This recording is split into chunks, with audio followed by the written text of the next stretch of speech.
the penthouse went silent. Not because someone screamed, not because glass shattered, but because the impossible happened. In the center of the marble living room, beneath crystal chandeliers worth more than most people's homes, Seo-yeon Kang, the boss's elegant wife, raised her hand to strike another maid, just like she had done countless times before. The guards by the elevator froze. The kitchen staff stopped moving. Even the head butler held his breath. They all knew what came next.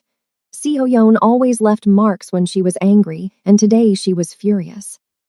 But then a hand caught her wrist. Not gently, not timidly, but firm as steel. It was the new girl, Maya Collins, the quiet black American maid who had arrived only 3 days ago. The girl nobody expected to even make eye contact, let alone grab the boss's wife in front of everyone. Maya held Seo-yeon's raised hand, refusing to let it fall. Every worker gasped. Seo-yeon's eyes went wide with shock and rage. "What do you think you're doing?" Seo-yeon hissed in her sharp accent, her voice shaking with disbelief. But Maya didn't let go. Her grip stayed strong, her brown eyes stayed calm. And then, unknown to everyone, the man himself, Jinwoo Kang, stepped out from the hallway. He had been in his office taking a call with his underboss about a shipment coming in from Busan. He heard the commotion and turned his head slowly. His wife trying to slap a maid, and the maid stopping her. Jinwoo didn't move. He didn't speak. He just watched, his jaw tight, because something inside him finally cracked open. The truth he had been avoiding for 2 years was standing right in front of him. Seo-yeon tried to yank her hand free. "Let go of me," she shouted. "Let go now." But Maya's hand didn't move. That single moment changed everything. Because just as Seo-yeon's face turned red with humiliation, someone else entered the penthouse. Someone who wasn't supposed to be there. Someone whose presence made Seo-yeon's breath catch in her throat. But before we understand who it was, we have to go back 3 weeks. Because everything that happened in that living room began long before Maya ever stepped into the Kang penthouse. And it started with something Maya noticed on her very first day, something that should have warned her to run. Besties, before we continue, let me ask you a question. Have you subscribed to our channel?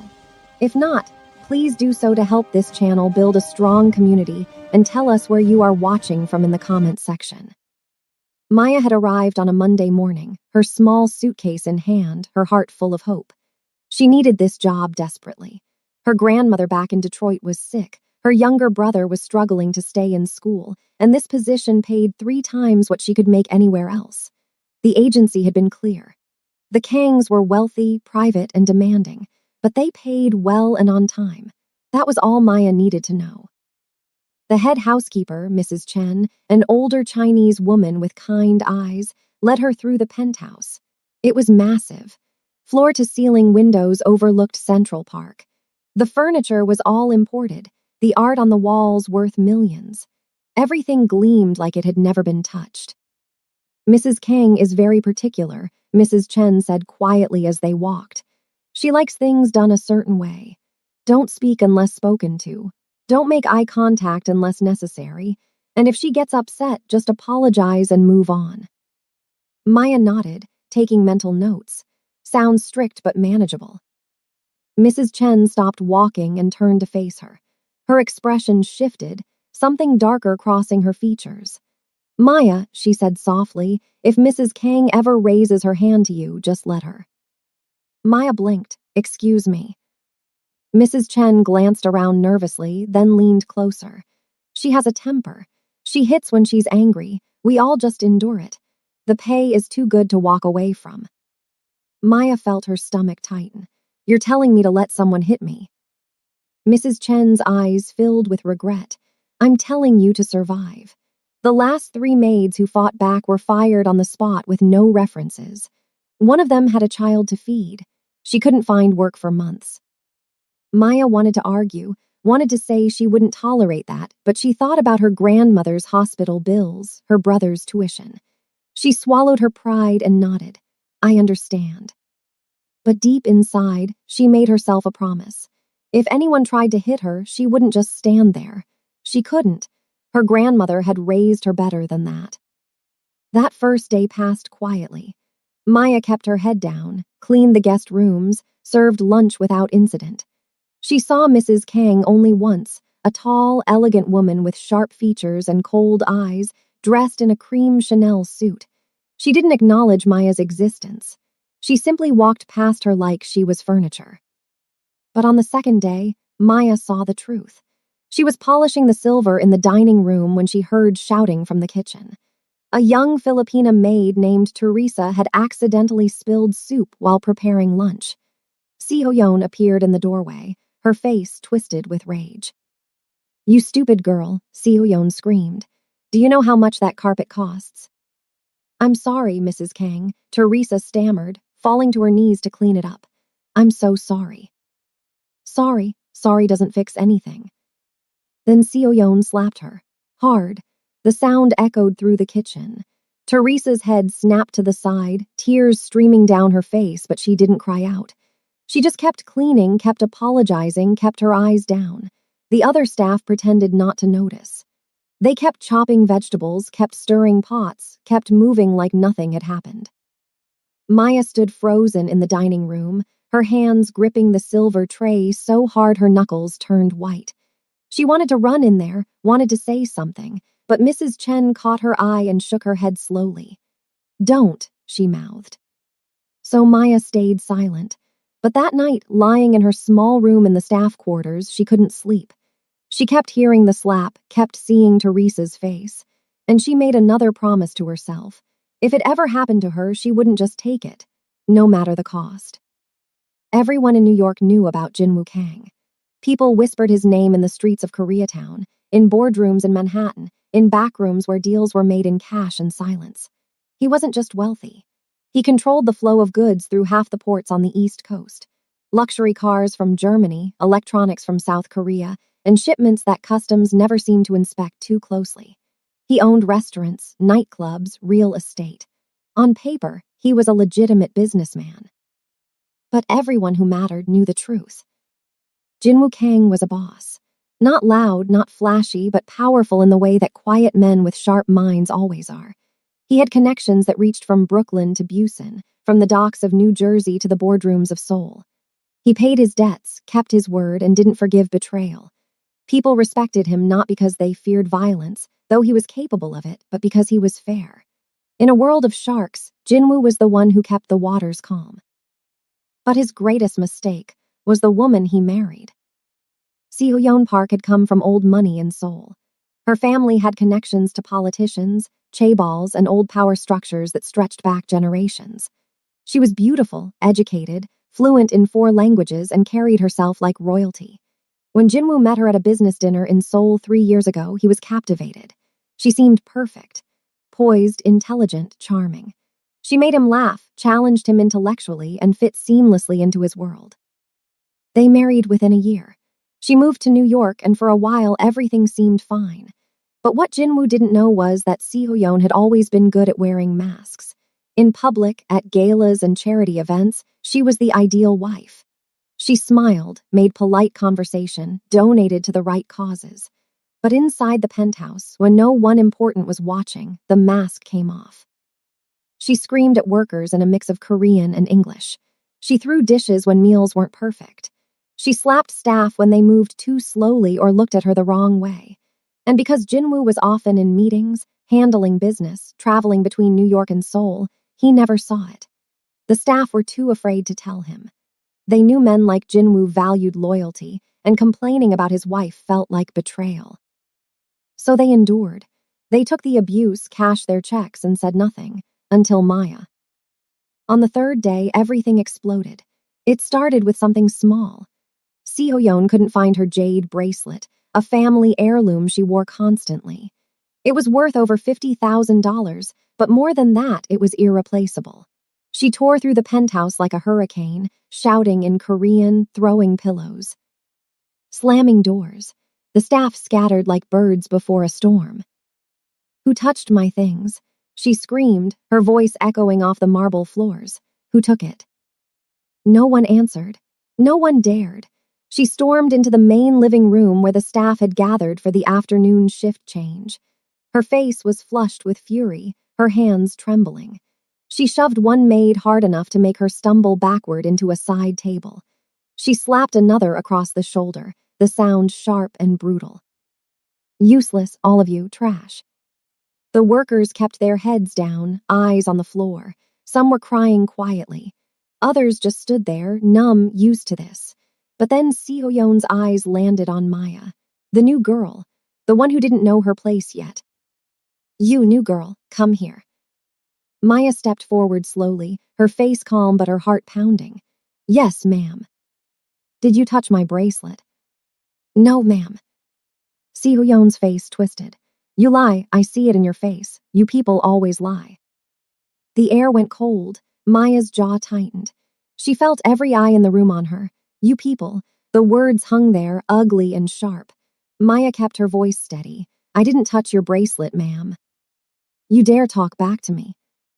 Before anyone could blink, Seoyeon's hand shot up to slap her. The staff looked away, too afraid to watch. Teresa squeezed her eyes shut. Mrs. Chen turned her head, but the slap never landed. Because Maya's hand was already there, catching Seoyeon's wrist mid-swing, firm, steady, unshaking. The entire penthouse froze. Seoyeon's mouth fell open in shock. She tried to pull her hand free, but Maya's grip didn't budge. For the first time in 2 years, someone had said no to Seoyeon Kang, and she couldn't believe it. That's when Jinwoo stepped into the room. He had been in the hallway on his way back from a call with his underboss. He heard the shouting and stopped. His dark eyes took in the scene. His wife hand trapped in a maid's grip, face red with shock and rage, the staff frozen in fear, and the new girl standing tall, refusing to be broken. Jinwoo didn't speak. He just watched. His mind was racing. He had heard whispers before, vague complaints from staff who left suddenly, rumors he had dismissed as exaggerations. But now, seeing this, he couldn't deny it anymore. This was real. This was who his wife became when he wasn't watching. Before anyone could move, the elevator doors opened behind him. A woman stepped out. Older, elegant, with silver hair pulled into a tight bun and eyes sharp as broken glass. She wore a black coat and carried herself like someone who had survived wars. The staff recognized her immediately. It was Madame Choi, Seoyeon's mentor from Seoul. The woman who had raised her after her parents died in a car accident. The only person Seoyeon had ever feared. Madame Choi had received an anonymous email 2 days ago. It contained photos. Seoyeon shouting at staff, bruises on a maid's arm, a short video clip of her throwing a vase. The email had no return address, but the message was clear. Your student has not changed. Someone in the penthouse, someone loyal to decency, had finally reached out. So this is who you have become, Madame Choi said quietly in Korean, her voice soft but deadly. Seoyeon's face drained of color. She finally yanked her hand free from Maya's grip and stepped back, her whole body trembling. Madame Choi, she whispered, what are you doing here? Madame Choi didn't smile. She switched to English so everyone could understand. I came because I heard rumors. I prayed they were lies, but now I see they were true. Seoyeon's voice cracked. I was only trying to find my bracelet. This girl. Madame Choi raised a hand, silencing her. I saw everything from the hallway. Do not insult me with lies. The workers bowed their heads. Jinwoo folded his arms, his jaw tight, his mind replaying every time he had defended his wife to others, every time he had dismissed concerns as staff being too sensitive. He felt like a fool. You promised me you had changed, Madame Choi said. You promised me you would be different here in America. I am different, Seoyeon said desperately. I'm trying, I swear. Trying by hitting workers, by calling them trash, by embarrassing yourself in front of your husband. Jinwoo's eyes flickered. Seoyeon looked at him, panic rising in her chest. She's just a maid, Seoyeon said weakly, gesturing toward Maya. She disrespected me. She grabbed my hand. That statement hung in the air like poison. Jinwoo's voice came out low and cold, each word deliberate. No one in this house is just anything. Seoyeon turned to him, her eyes wide. Jinwoo. Everyone here has a name, he said quietly, his tone cutting deeper than any shout. Everyone here works hard, and everyone here is owed respect. That includes you. He looked directly at Maya. The staff had never heard him speak like that. Seoyeon opened her mouth to argue, but no words came out. She realized in that moment that she had miscalculated badly. She had assumed her husband would always take her side. She had assumed his loyalty was unconditional. She was wrong. Madame Choi stepped forward, her expression heavy with sorrow. Seoyeon, she said softly, why didn't you tell him the truth about Seoul? Seoyeon's entire body went rigid. Her eyes went wide with terror. No, not here, not now. Jinwoo frowned, his instincts sharpening. Tell me what? Madame Choi, please, Seoyeon begged, her voice breaking. I'm begging you. But Madame Choi's voice was steady and sad. He deserves to know. They all do. The room held its breath. Maya felt her heart pounding in her chest. Mrs. Chen gripped the edge of a chair. Even the guards by the elevator shifted uncomfortably. Something terrible was about to be revealed. Madame Choi turned to Jinwoo. Mr. Kang, she said, before your wife came to America, there was an incident in Seoul. Seoyeon covered her mouth with both hands, tears already forming. Jinwoo, please don't listen. She's confused. She's old. A young woman worked for her family, Madame Choi continued, ignoring the interruption. A housekeeper just like these women here. And one day, Seoyeon accused her of stealing. Jinwoo's jaw clenched. His eyes never left his wife. Seoyeon began to cry, shaking her head over and over. She humiliated the girl in front of the entire household, Madame Choi said. She beat her. And when the girl tried to run away, terrified and ashamed, she fell down the stairs. The workers gasped. Maya felt her stomach twist. Jinwoo stared at his wife in disbelief, his hands slowly clenching into fists. The girl didn't survive, Madame Choi finished quietly, her voice thick with grief. She died in the hospital 2 days later. Her name was Jin Park. She was 22 years old. The silence was deafening. Seoyeon collapsed to her knees on the marble floor, sobbing. I was young. I didn't mean to. I didn't know she would fall. Jinwoo took a step back, as if she had physically struck him. His voice came out in a strangled whisper. Is this true? Seoyeon looked up at him through tears, her face destroyed. She nodded slowly. Yes. Jinwoo's world tilted. He thought of every moment he had defended her, every time he had introduced her as his perfect wife, every time he had trusted her word over whispers. How could you hide this from me? I was afraid you would leave me, she sobbed. You should have told me, he said, his voice breaking with anger and pain. You should have been honest. Seoyeon crawled toward him on her knees, grabbing the hem of his jacket. Jinwoo, I love you. Please forgive me. I'm different now. I swear I've changed. But the staff who had been slapped, shoved, and cursed at knew she wasn't different. Not yet. Maybe not ever. Maya looked at her and felt a strange mix of pity and disgust. Mrs. Chen wiped tears from her eyes. Teresa stared at the floor, her own trauma reflected in this revelation. Before Jinwoo could respond, the elevator doors opened again. This time, a man stepped out. He was younger, maybe late 20s, with a hard, weathered face and eyes that had seen too much grief. He wore a cheap jacket, worn jeans, and carried a small backpack. The guards moved toward him immediately, hands reaching for weapons, but he raised his hands slowly. I'm not here to fight, he said in accented English, his voice rough but controlled. I'm here for her. He pointed directly at Seoyeon. Seoyeon's eyes went wide with pure terror.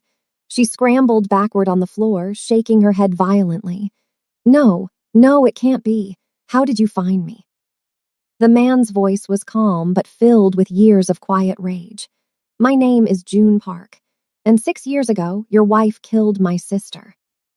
The room exploded into stunned silence. Seoyeon screamed. The staff backed away instinctively. Jinwoo stepped in front of her without thinking, his hand moving automatically toward the gun he kept tucked in his waistband. But June didn't move. He just stood there, staring at Seoyeon, with years of grief carved into every line of his face. I've been looking for you for a long time, he said. I finally found you. Si-Hoyeon sobbed uncontrollably. Jinwoo, please don't let him hurt me. Please. But June shook his head slowly. I'm not here to hurt you. I thought about it for years, dreamed about it, but that's not why I came. Then why are you here? Jinwoo asked, his voice hard, his body still positioned protectively despite everything he had just learned. June's eyes never left Si-Hoyeon. I'm here so you finally admit what you did. So the world knows who you really are. So my sister's name isn't forgotten. Jinwoo looked between them, his mind racing. Madame Choi stepped forward, her voice gentle. He deserves to speak, she said quietly to Jinwoo. You owe him that much. Jinwoo's hand slowly moved away from his weapon. He stepped aside. Si-Hoyeon curled into herself, shaking. June reached into his backpack slowly. The guards tensed again, but he only pulled out a folded photograph. He held it up carefully like it was made of glass. My sister, he said, his voice cracking slightly. Her name was Hae-jin. She was 22 years old. She loved singing. She used to hum old ballads while she folded laundry. She wanted to be a teacher someday. The staff began to cry quietly. Maya wiped her eyes, her throat tight. Mrs. Chen bowed her head in respect for the dead girl she had never met. She called me the night before she died, June continued, his voice growing stronger. She was crying so hard I could barely understand her. She said your wife accused her of stealing a necklace, that she hid her in front of all the other workers, that she called her a thief and a liar. My sister was so scared, so ashamed, she couldn't stop crying. Si-Hoyeon covered her face, her shoulders shaking violently. June's voice didn't waver. The next morning, when your wife started shouting at her again, Hae-jin ran. She was so terrified she wasn't thinking clearly. She tripped on the stairs. Her head hit the marble, and she never woke up. Jinwoo felt his chest tighten, his breathing shallow. He thought of his own mother, his own sister back in Seoul. He imagined them in that position. The thought made him sick. The police said it was an accident, June said bitterly. My family was poor. We had no power, no connections. The parks paid everyone off. The case disappeared. And your wife, he looked at Si-Hoyeon with hollow eyes, she moved to America, married a rich man, and pretended it never happened. Si-Hoyeon looked up at Jinwoo, her face streaked with tears and snot. I didn't push her. I swear on everything. She fell. It was an accident. But you hit her, June said, his voice rising for the first time. You humiliated her. You made her so afraid she couldn't think straight. You caused it. Si-Hoyeon couldn't answer. She had no defense left. Jinwoo stepped back from her completely, his face unreadable but his eyes cold. I need to think, he said quietly. Jinwoo, please, Si-Hoyeon begged, reaching for him. Don't leave me. Don't abandon me. But he turned and walked toward the window, staring out at the city lights. His mind was a storm. Madame Choi stood silently, her heart heavy. June remained in the center of the room, still holding the photograph of his sister. And Si-Hoyeon knelt on the floor, finally and completely exposed. Then June spoke again, his voice steady. I want justice, he said. I want her to face what she did. Jinwoo turned slowly. What do you want from me? I want you to let me take her to the police. The case was never officially closed. My family didn't have the resources to fight back then. But I do now. I have a lawyer. I have evidence. I have witnesses who were too scared to speak before but will speak now. Si-Hoyeon screamed, the sound raw and desperate. No, Jinwoo, please. You can't let him do this. I'm your wife. Jinwoo looked at her for a long moment. And for the first time, he truly saw the woman he had married. Not the polished wife who smiled at galas. Not the quiet woman who poured his whiskey at night. But the cruel, broken person who hurt others to feel powerful. The person who had lied to him for years. The person who had let an innocent girl die and never looked back. You have to face this, he said quietly. Si-Hoyeon's face crumbled completely. She collapsed onto the floor, her body racked with sobs. The staff watched in stunned, painful silence. Madame Choi wiped a single tear from her eye. June lowered the photograph gently, his shoulders finally relaxing after 6 years of carrying unbearable weight. Jinwoo walked over to Maya, who stood near the back of the room, still processing everything. "You did something today that no one else had the courage to do," he said softly. Maya shook her head. "I just didn't want to get hit, sir. That's all." Jinwoo almost smiled, but the sadness in his eyes was too heavy. "No, you stood up for yourself. You reminded me what strength actually looks like. And maybe," he glanced back at his sobbing wife, "you reminded me what I've been ignoring." Maya nodded, unsure what to say. Jinwoo turned back to June. "The police will be here soon. She'll go with them." Seo-yeon looked up at him, her face destroyed, her voice a broken whisper. "And us? What happens to us?" Jinwoo's voice was gentle but final. "There is no us anymore." She let out a sound so broken it hurt to hear. But slowly, through her tears, she nodded. "I understand." The police arrived 40 minutes later. They took statements from Madame Choi, from June, from several staff members who finally felt safe enough to speak. When they led Seo-yeon out in handcuffs, she didn't fight. She just looked back once at Jinwoo, her eyes filled with a regret that came 6 years too late. Jinwoo didn't look away, but he didn't follow her either. He just stood there, watching the woman he thought he knew disappear into the elevator. June stayed for a while, talking quietly with the detectives. Before he left, he approached Jinwoo. "Thank you," he said quietly, his voice thick with emotion. Jinwoo shook his head. "Don't thank me. I should have seen it sooner." June's eyes softened just slightly. "You didn't know, but now you do. And you did the right thing, that matters." Then he turned to leave, but paused. He looked back one more time. "My sister used to say that good people exist everywhere, even in dark places. I stopped believing that after she died. But maybe," he looked around at the staff, at Maya, at Madame Choi, "maybe she was right." Then he left. The penthouse felt different after that, lighter somehow, quieter. The staff began to move again, slowly returning to their routines, but everything had shifted. There was a sense of release in the air, like a long-held breath finally let go. Madame Choi approached Jinwoo before she left. "You are a good man," she said in Korean. "I'm sorry you were hurt by someone I helped raise. That shame is mine to carry too." Jinwoo bowed slightly. "Take care of yourself, Madame Choi."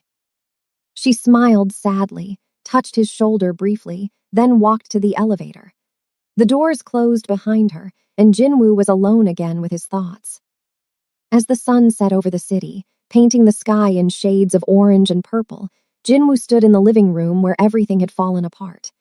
He thought about his choices, about the woman he had loved, about the lies that had built his life for the past 2 years. And despite the pain, despite the betrayal, he felt something he hadn't felt in a very long time. Relief. The kind that comes from finally knowing the truth, no matter how ugly it is. Maya appeared beside him quietly, holding a tray with tea. "Sir, do you need anything?" Jinwoo looked at her, this young woman who had changed everything just by refusing to be broken. "No," he said, "but thank you. For today, for standing up." Maya smiled softly, setting the tea down. "My grandmother always told me, if you don't stand for something, you'll fall for anything." Jinwoo nodded slowly. "She sounds like a wise woman." "She is, that's why I'm here, to take care of her." Jinwoo respected that more than she knew. Family loyalty was something he understood deeply. He reached into his jacket and pulled out an envelope. Inside was $10,000 in cash. "Take this," he said, "for your family." Maya's eyes widened in shock. "Sir, I can't." "You can, and you will. Consider it a thank you. And also," he added, "I'm raising everyone's salary. What happened here can never happen again. You all deserve better." Maya accepted the envelope with trembling hands, tears gathering in her eyes. "Thank you, Mr. Kang. Thank you so much." Jinwoo nodded, and Maya, he added as she turned to leave. "Yes, sir.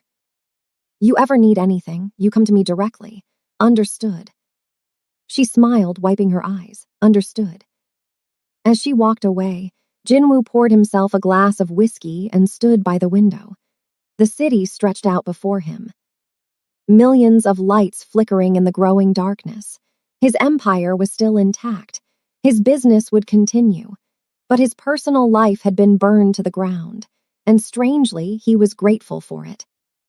Because the lies were finally gone, the masks had fallen, and the truth, painful and raw as it was, had set him free.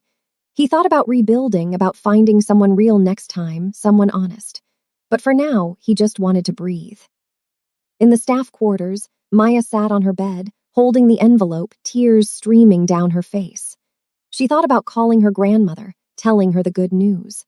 She thought about her brother, how this money could change everything for them. And she thought about the girl in the photograph, Haijin, who never got to become a teacher, who never got to sing her ballads again. Maya whispered a quiet prayer for her, and then she wiped her tears, stood up, and walked to the window of her small room. The same city lights that Jinwoo saw stretched out before her too. Different views, different lives, but the same sky above them both. And for the first time since arriving in New York, Maya felt like she had done something that mattered. Not just for herself, but for every person who had ever been told to stay silent, to accept abuse, to bow their head and take it. She had said no, and the world hadn't ended. In fact, it had gotten a little bit better. The next morning, the staff gathered in the kitchen. Mrs. Chen made tea. Teresa brought out pastries, and for the first time in 2 years, they talked openly. They shared stories of the abuse they had endured. They cried together. They laughed in relief. And they made a pact. Never again would they protect someone's cruelty with their silence. Jinwoo heard them from his office. He didn't interrupt. He just listened, and he felt something shift in his chest. This was what a home should sound like.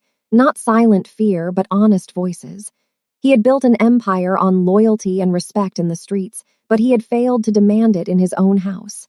That ended now. 3 weeks later, Seoyeon was formally charged. The case made headlines. Former staff members came forward with testimonies. June's lawyer built a strong case. And slowly, justice began to move forward, imperfect and complicated, but moving nonetheless. Jinwoo filed for divorce. He didn't attend the trial. He had said everything he needed to say the night she was arrested. He moved forward with his life, quieter now, more careful about who he let close.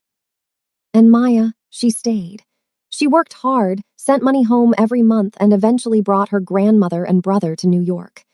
Mrs. Chen became like a second mother to her. The staff became her family.